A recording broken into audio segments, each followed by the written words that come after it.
오늘 4장은 2일 후에라는 말로 시작을 합니다. 4장과 5장은 사실 이 계시록 전체로 볼 때 서론이 지나고 이제 본론이 시작되는 부분입니다. 그래서 4장, 5장은 본론부의 한 서론쯤 되는 것이고, 이 본문이 본론 구체적인 이제 계시의 내용이죠. 계시의 내용이 16장까지 이어지는데, 그 16장까지 이어지는 내용 중에서 4장, 5장이 서론격에 해당하고, 그 내용을 제시하고 이제 그걸 증명하고 계시하는 내용이 담겨진 부분이 7장부터 나머지 16장까지 이어지는 내용입니다.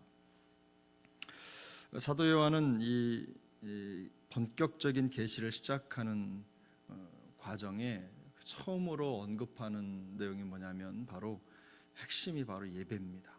사도 요한이 처음에 4장 5장을 통해서 강조하는 부분이 바로 하나님의 예배인데, 하나님께 드리는 예배인데, 그 예배의 광경을 천상의 예배의 광경을 그리고 있는 거죠. 그 환상으로 4장 5장을 채우고 있는데, 요한이 지금 있는 곳이 어디입니까? 그 외딴섬 반모라고 하는 곳에 유배되어 있는 거죠. 그곳에서 남은 여생을 보내면서 하나님이 주신 말씀을 지금 기록해 내고 있는 겁니다. 하나님을 사랑하는 사람으로서 또 앞에 있는 6교회의 안타까운 상황들을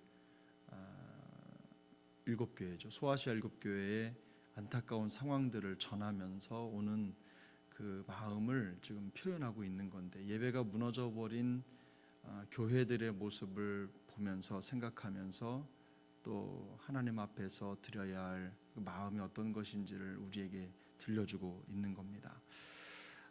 교회의 현실이나 자신의 상황을 생각해 보면 그야말로 뜨거운 예배가 없죠. 선교지에 가보면 선교지의 현상 중에 하나가 뭐냐면 예배가 없다는 겁니다. 그러니까 선교사님들이 마음껏 예배를 드리고 싶어도 현지인들을 돕고 또 현지 선교 상황이 어렵다 보니까 예배를 뜨겁게 드리지 못하니까 어떤 문제가 생기냐면 본인의 그 영성을 지키기가 굉장히 어려워지는 거예요. 예배를 드리면서 공급도 받고 하나님 앞에 기도도 하고 찬양도 부르면서 뭔가 체험이 있어야 되는 건데, 그 예배가 없으니까 굉장히 메마르고 힘든 시간들을 많이 보내는 것이 우리 선교사님들의 한계의 어려움이라고 합니다. 그런데 이 4장을 가만히 읽다 보면 4장에 나와 있는 특징이 그런 뭐라고 할까요?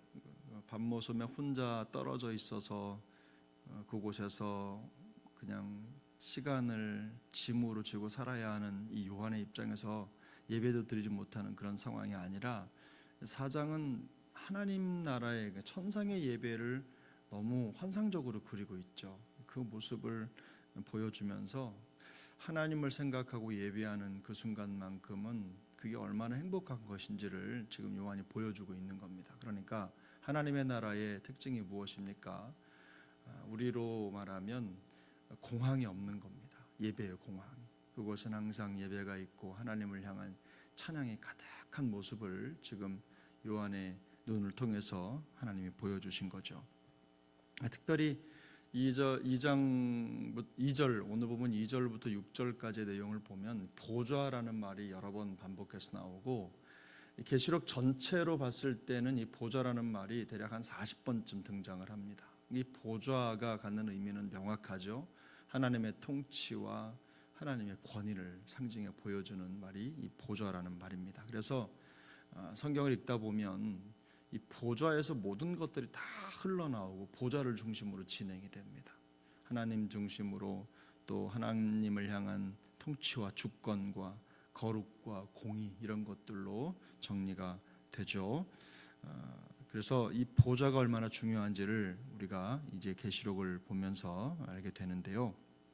특별히 본문이 지나가면서 6절, 7절, 8절의 내용을 보면 네 생물이 등장을 하죠. 어떤 얼굴들을 하고 있습니까? 사자, 송아지, 사람, 독수리, 이런 얼굴들을 하고 있는데, 이것들은 되게 학자들이 보기로는 온 세상 만물에 속해 있는 있는 모든 생물들을 총칭하는 것으로 봅니다. 그래서 그 6날개를 가졌고, 공통적인 특징이 6날개를 가졌고, 또 그 주위에 많은 눈들을 가지고 있다고 해요. 그래서 이 눈이라고 하는 게 어떤 의미일까요? 모든 것을 감찰하시고 다 아시는 하나님을 상징하죠. 6날개는 무엇입니까? 아주 그 알고 하나님의 지식과 지혜를 실천하고 또 그것을 세상 가운데 드러내는 데 있어서 매우 신속하다는 겁니다.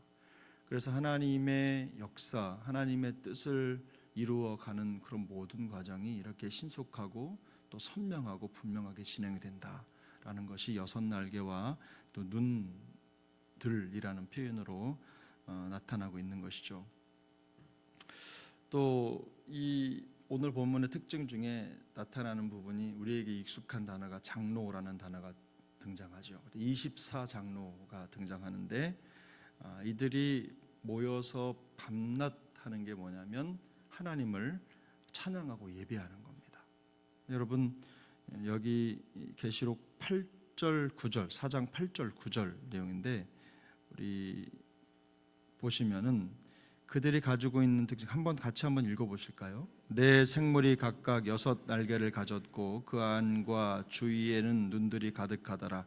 그들이 밤낮 쉬지 않고 이르기를 거룩하다 거룩하다 거룩하다 주 하나님 곧 전능하신 이여 전에도 계셨고 이제도 계시고 장차 오실 이시라 하고 그 생물들이 보좌에 앉아 세세토록 살아 계시는 이에게 영광과 존귀와 감사를 돌릴 때에 그랬죠.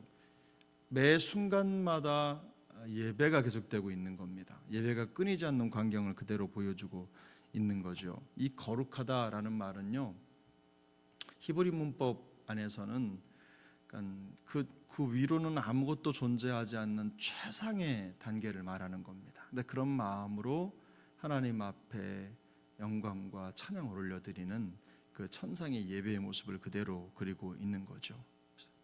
네, 특별히 이 거룩이라는 말이 우리가 알고 있는 대로 구별됨이라는 건데 이 땅에 지구상에 있는 어떤 것과 동일하지 않은 어떤 것으로도 비교되지 않는 완벽히 다르지만 그러나 피조 세계의 어떤 것과 같지 않고 완전히 구별될 뿐만 아니라 영원하시며 스스로 계신 하나님을 높여드리는 부분으로 표현되는 말입니다. 이 찬양 목소리가 그렇게 나타나는 거죠. 그리고 24장로들이 하는 예배 행위를 가만히 들여다보면 자기가 쓴 금관을 벗어서 그 보좌 앞에 내려놓고 예배를 드립니다. 그런데 우리가 이 본문을 읽으면서 놓쳐서는 안 되는 부분이 11절에 담겨 있는데 11절을 보겠습니다. 우리 주 하나님이여 영광과 존귀와 권능을 받으시는 것이 합당하오니 그 다음에 뭐라고 했습니까? 주께서 만물을 지으신지라 만물이 주의 뜻대로 있었고 또 지으심을 받았나이다 하더라. 근데 하나님 앞에 영광을 올려드리는 게 합당한데 그런데 합당한 이유가 뭐냐? 바로 여기에 주께서 만물을 지으신지라 만물이 주의 뜻대로 있었고 또 지으심을 받았나이다. 무슨 말입니까? 하나님을 예배하는 합당한 이유가 뭐냐라고 묻는 질문에 대해서 하나님이 천지 만물을 지으셨기 때문이라 이렇게 얘기하고 있는 겁니다. 우리가 하나님을 예배하는 예배의 원천이 무엇입니까? 원동력. 하나님을 예배하는 예배의 원동력, 그것이 바로 하나님이 천지 만물을 지으신 창조주이시기 때문이라고 고백하고 있는 것입니다. 하나님을 예배하는 원동력이 창조주다. 모든 것을 창조하신 하나님, 그 하나님을 찬양하는 것이다. 이 말이 우리에게 주는 의미가 무엇입니까? 바로 그것이 이런 겁니다. 우리의 찬양과 예배가 위대한 하나님의 창조로부터 시작되는데 그 예배의 의미가 거기에 담겨 있는 거죠. 우리의 믿음의 그릇이 좀 키워져야 된다는 겁니다. 하나님을 예배하는 게 여기 이 천상에서 예배가 단 한 번도 끊이지 않고 영원히 계속되고 있는 광경 자체가 우리에게 주는 의미가 있고 또 그 예배의 원동력이 하나님이 천지를 지으신 창조주 하나님이라는 데 있다는 것은 우리의 모든 생사화복을 주장하시는 분이 하나님이시다, 이 고백이 담겨 있는 겁니다. 근데 우리가 때에 따라 그렇죠. 우리가 가지고 있는 삶의 환경이나 여건이 이렇게 기복이 많이 있으니까 어떨 때는 뜨겁게 예배하고 어떨 때는 뜨겁지 못하고 어떨 땐 이런 마음으로 어떨 땐 저런 마음으로 예배를 걸고 이런 일들이 일어난다는 겁니다. 그런데 지금 하나님이 우리의 모든 것의 창조주라고 하는 그 예배의 원동력을 회복하면 어떤 일이 생깁니까? 세상이 이렇든 저렇든 우리가 하나님이 하실 일들에 대한 분명한 신뢰를 갖게 되고 우리의 예배의 열정이 식지 않는다는 겁니다. 우리에게 일어난 모든 일들, 이런 것들이 너무 커 보여서 그 문제 뒤에 계신 하나님이 보이지 않는 것, 내 눈을 가리고 내 영혼을 짓누르고 내 마음이 어려웠기 때문에 하나님을 더 깊이 예배하지 못하는데, 그런데 그 하나님, 천지만물을 지으신 하나님이 보이고 들리고 느껴지면 내 현실의 문제가 크게 보이지 않는다는 거예요.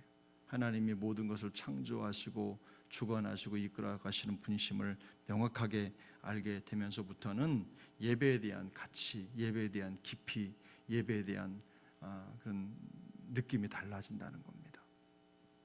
어떤 두려움이나 걱정이 앞서기보다도 위대하신 하나님의 선하신 뜻을 바라보는 진정한 예배자로 예배를 멈추지 않는 삶을 살아갈 수 있게 된다는 겁니다. 그리고 또 이 창조주 하나님, 그 하나님이 세상 만물을 지으셨다라는 것, 그것을 깨닫는 것이 어떤 의미가 있습니까? 우리를 지으신 그 목적의 선명함을 알아야 된다는 겁니다. 하나님이 우리를 왜 지으셨습니까? 하나님은 우리에게 영광과 존귀와 찬양을 받으시려고 우리를 지으셨다는 거죠. 그리고 우리의 모든 삶의 영역에 어떤 자리에 있든지 간에 우리의 모든 것들이 바로 하나님을 높이는 데 목적이 있다는 겁니다. 우리의 가정도, 우리의 직장생활, 삶의 모든 주어진 삶의 어떤 자리에 있어든지 간에 그것은 바로 하나님을 예배하기 위한 것이라는 의미가 여기에 담겨 있는 겁니다. 우리가 물론 안락한 사람도 필요하고 열심히 일해서 뭔가 우리가 하고 싶은 것들을 해야 되겠지만 그 모든 것들의 초점이 어디로 향하고 있습니까? 하나님께 영광을 올려드리는 것에 맞춰져 있다는 것을 우리가 알아야 된다는 것이죠. 그래서 우리가 지금 여기 있는 이유가 무엇입니까? 바로 하나님을 높이고 하나님의 영광과 찬양, 하나님의 영광과 존귀와 그분의 신실함을 높여드리는데 우리가 여기 존재하는 이유가 있다는 것을 성경이 분명히 보여주고 있는 것입니다. 그래서 왕들이 자기의 왕관을 벗어서 하나님 앞에 내려놓는다는 그 행동 자체가, 장로들이 그렇게 한다는 것 자체가 어떤 의미입니까? 내가 가지고 있는 모든 것으로 하나님 앞에 영광을 올려드린다, 이런 의미가 담긴 것이죠. 그래서 우리의 삶의 모든 초점이 예배에 맞춰져 있음을 보게 되는 것입니다. 바로 이것이 오늘 4장에서 보여주는 우리의 모습이라는 겁니다. 우리가 기억해야 되는 것이 바로 그건데, 이런 예배가 끊어지지 않는다는 겁니다. 계속된다는 거죠.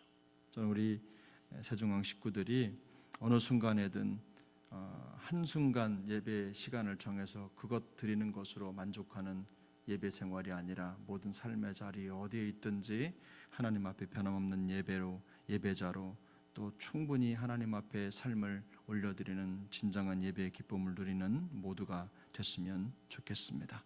세상 모든 만물이 그 존재 자체로 하나님을 지으시고 하나님 지으신 하나님을 찬양하고 높여드리는 게 맞다면 우리 또한 마찬가지로 우리의 삶의 목적과 방향이 하나님을 예배하는 것에 맞춰져야 될 줄로 믿습니다. 우리의 모든 삶의 영역이 하나님을 예배하는 도구고 또 하나님 보좌 앞에 드려지는 제물이어야 된다는 것을 기억하시고 오늘도 그런 예배의 기쁨과 감격을 회복하는 우리 모두가 될 수 있기를 예수님의 이름으로 축복합니다.